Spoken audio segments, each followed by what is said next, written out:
ರೇಣುಕಾಸ್ವಾಮಿ ಕೊಲೆ ಕೇಸ್ ತನಿಖೆ ಮತ್ತಷ್ಟು ಚುರುಕಾಗಿ ಸಾಗ್ತಾ ಇದೆ. ಕೊಲೆ ವೇಳೆ ಬಳಸಿದ್ದ ವಸ್ತುಗಳನ್ನು ಖಾಕಿ ವಶಕ್ಕೆ ಪಡೆದುಕೊಂಡಿದೆ.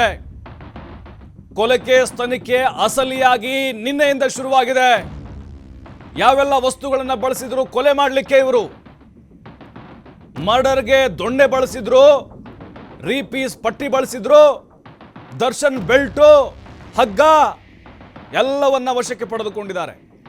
ಸೀಸ್ ಮಾಡಿದಂಥ ಎಲ್ಲ ವಸ್ತುಗಳನ್ನ ಇಂದು FSLಗೆ ರವಾನೆ ಮಾಡ್ತಾರೆ. ಅವತ್ತು ಆ ರೇಣುಕಾಸ್ವಾಮಿಯನ್ನ ಕೊಲೆ ಮಾಡಲಿಕ್ಕೆ ಬಳಸಿದಂತಹ ವಸ್ತುಗಳನ್ನ ಜಪ್ತಿ ಮಾಡಿದ್ದಾರೆ. ಪ್ರತಿಯೊಂದು ಕೂಡ ಎವಿಡೆನ್ಸ್. ದೊಣ್ಣೆ ಬಳಸಿದ್ದಾರೆ, ಮರದ ತುಂಡುಗಳನ್ನು ಬಳಸಿದ್ದಾರೆ, ಹಾಗೇನೆ ಬೆಲ್ಟ್ ಇದೆ, ದರ್ಶನ್ ಬೆಲ್ಟ್ ಇದೆ.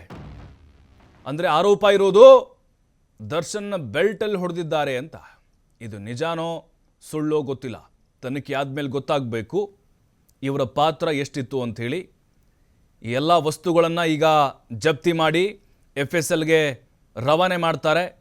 FSL ವರದಿ ಬಂದಾದ ಮೇಲೆ ಗೊತ್ತಾಗುತ್ತೆ ಯಾವೆಲ್ಲ ವಸ್ತುಗಳನ್ನು ಯಾರು ಬಳಸಿದ್ರು ಅಂಥೇಳಿ. ಯಾಕೆಂದರೆ ಅಲ್ಲಿ ಬೆರಳಚ್ಚು, ಫಿಂಗರ್ ಪ್ರಿಂಟ್ ಗೊತ್ತಾಗುತ್ತೆ. ಬೆಲ್ಟ್ ಮೇಲೆ ಇರುವಂತಹ ಆ ಬೆರಳು ಯಾರದ್ದು ಎಲ್ಲ ಗೊತ್ತಾಗುತ್ತೆ, ಎಲ್ಲ ಕಂಡು ಹಿಡಿಯಬಹುದು ಟೆಕ್ನಿಕಲ್ ಎವಿಡೆನ್ಸ್ಗಳ ಮೂಲಕ. ಅದರ ಜೊತೆಗೆ ಆ ಮರದ ಪೀಸಿಂದ ಹೊಡೆದಿದ್ದು ಯಾರು ಅದೂ ಗೊತ್ತಾಗುತ್ತೆ. ನೋಡಿ, ಅವತ್ತು ಬಹಳ ಚಿತ್ರಹಿಂಸೆ ಕೊಟ್ಟು ಕೊಲೆ ಮಾಡಿದ್ದಾರೆ ರೇಣುಕಾಸ್ವಾಮಿನ. ಸುಟ್ಟಿದ್ದಾರೆ, ಎದೆಗೆ ಹೊಡೆದಿದ್ದಾರೆ, ಹೊಟ್ಟೆಗೆ ಹೊಡೆದಿದ್ದಾರೆ, ಮರ್ಮಾಂಗಕ್ಕೆ ಒದ್ದಿದ್ದಾರೆ, ರಕ್ತಸ್ರಾವ ಆಗಿದೆ, ರಕ್ತ ಹೆಪ್ಪುಗಟ್ಟಿದೆ, ತಲೆಗೆ ಹೊಡೆದಿದ್ದಾರೆ, ಆದರೆ ತಲೆಯಲ್ಲಿ ರಕ್ತ ಬಂದಿಲ್ಲ. ಅಷ್ಟರ ಮಟ್ಟಿಗೆ ನರಕ ತೋರಿಸಿದ್ದಾರೆ, ನರಳಿ ನರಳಿ ಸಾಯಿಸಿದ್ದಾರೆ ಅವನು. ಅಂದರೆ ಕೊನೆ ಕ್ಷಣ ಇರುತ್ತಲ್ವ ಪ್ರಾಣ ಬಿಡೋದು, ನಾವು ಹೇಳ್ತೀವಲ್ಲ ಅಯ್ಯೋ ನರಳಿ ನರಳಿ ಸತ್ತೋಗ್ಬಿಟ್ಟ ಅಂತೇಳಿ, ಹಾಗೆ ಹಿಂಸೆ ಕೊಟ್ಟಿದ್ದು. ಆ ಎಲ್ಲ ವಸ್ತುಗಳನ್ನು ವಶಕ್ಕೆ ಪಡೆದಿದ್ದಾರೆ. ಆತನ ದೇಹದ ಮೇಲೆ ಕಂಡು ಬಂದಿರುವಂಥ ಗುರುತುಗಳು ಹೇಳುತ್ತೆ ಇವರ ವಿಕೃತಿ ಎಷ್ಟಿತ್ತು ಅಂಥೇಳಿ, ಇವರ ಪೈಶಾಚಿಕ ಕೃತ್ಯ ಹೇಗಿತ್ತು ಅಂಥೇಳಿ.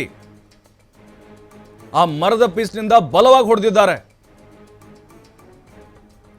ಕುತ್ತಿಗೆ ಎದೆ ಭಾಗಕ್ಕೂ ಕೂಡ ಬಲವಾದ ಪೆಟ್ಟು ಕೊಟ್ಟಿದ್ದಾರೆ. ಅದರ ಜೊತೆಗೆ ಬೆಲ್ಟಲ್ಲಿ ಹೊಡೆದಿದ್ದಾರಂತೆ. ಸಿನಿಮಾ ಶೈಲಿಯಲ್ಲೇ ಆಗಿದ್ದೆಲ್ಲ ಇದು. ಯಾಕೆಂದರೆ ಸಿನಿಮಾ ಮಂದಿ ಅಲ್ವಾ, ಹಾಗಾಗಿನೇ ಒಂದು ಸಿನಿಮಾ ಕೂಡ ಮಾಡಬಹುದೇನೋ ಬಹುಶಃ ಮುಂದಿನ ದಿನಗಳಲ್ಲಿ ಯಾರಾದರೂ. ಈಗ ಒಂದೊಂದೇ ಸ್ಫೋಟಕವಾದಂತಹ ರಹಸ್ಯಗಳು ಬಯಲಾಗ್ತಾ ಇದೆ. ಇನ್ನೂ ಅದೇನೇನು ಬಯಲಾಗುತ್ತೋ ಗೊತ್ತಿಲ್ಲ. ಇವರು ಏನೆಲ್ಲ ಪ್ಲ್ಯಾನ್ ಮಾಡಿದ್ರು, ಹೇಗೆಲ್ಲ ಆ ಶವವನ್ನು ಎಸೆಯೋಕೆ ಪ್ಲ್ಯಾನ್ ಬಿ ರೆಡಿ ಇತ್ತು, ಇದೆಲ್ಲ ಗೊತ್ತಾಗುತ್ತೆ. ಮತ್ತು ಅಲ್ಲಿ ಸುಪಾರಿ ಕೊಟ್ಟಿದ್ದು ಎಷ್ಟಕ್ಕೆ ಡೀಲ್ ಆಗಿತ್ತು, ಯಾರ ಸೂಚನೆ ಮೇರೆಗೆ ಇದೆಲ್ಲ ಮಾಡಿದ್ರು, ಇದೆಲ್ಲವೂ ಕೂಡ ಇದೀಗ ಬಯಲಾಗ್ತಾ ಇದೆ. ಇವರು ಈ ಕೊಲೆ ಕೇಸು ಮುಚ್ಚಿ ಹಾಕ್ಬೋದು ಅಂತ ಅಂದ್ಕೊಂಡಿದ್ರು. ಬೆಕ್ಕು ಕಣ್ಣು ಮುಚ್ಕೊಂಡು ಹಾಲು ಕುಡಿದ್ರೆ ಗೊತ್ತಾಗಲ್ಲ ಅಂತ 3 ಮಂದಿ ಬಂದು ಹೈಡ್ರಾಮಾ ಮಾಡಿ ಸರೆಂಡರ್ ಆಗೋ ನಾಟಕ ಮಾಡಿದರು. ಆಮೇಲೆ ಗೊತ್ತಾಯ್ತು ನೋಡಿ, 3 ಜನರ ಪ್ರತ್ಯೇಕ ವಿಚಾರಣೆ ವೇಳೆ ದರ್ಶನ್ ಹೆಸರು, ಪವಿತ್ರ ಗೌಡ ಹೆಸರು ಬಾಯ್ಬಿಟ್ರು. ಈ ಪ್ರಕರಣ ಇದೆಯಲ್ವಾ, ಇದು ದಿನದಿಂದ ದಿನಕ್ಕೆ ಬಹಳ ಬಲವಾಗಿ ಹೋಗ್ತಾ ಇದೆ, ಆಳಕ್ಕೆ ಹೋಗ್ತಾ ಇದೆ.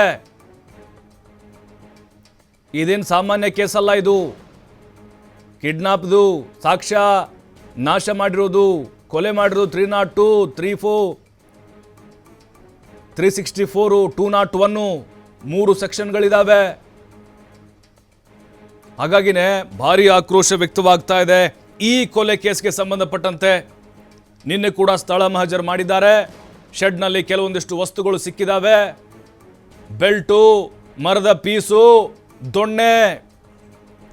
ಈ ಸಿನಿಮಾಗಳಲ್ಲಿ ಹೊಡಿತಾರಲ್ಲ, ಯಾರನ್ನೋ ಎತ್ತಾಕೊಂಡು ಬಂದು ಕೂಡಿ ಹಾಕಿ ಬಾಯಿ ಬಿಡಿಸೋಕೆ ಟ್ರೀಟ್ಮೆಂಟ್ ಇರುತ್ತಲ್ಲ ಪೊಲೀಸರದ್ದು, ಹಂಗೆ ಹೊಡೆದಿದ್ದಾರೆ ರೇಣುಕಾಸ್ವಾಮಿನ. ಅವನಿಗೆ ಇಂಚಿಂಚು ನರಕ ತೋರಿಸಿದ್ದಾರೆ ಇವರು. ನಾವು ಹೇಳೋಕೆ ಬೇಕಾಗಿಲ್ಲ ರೀ, ಆ ದೇಹದ ಮೇಲಿನ ಗಾಯಗಳು ಹೇಳ್ತಾ ಇದೆ.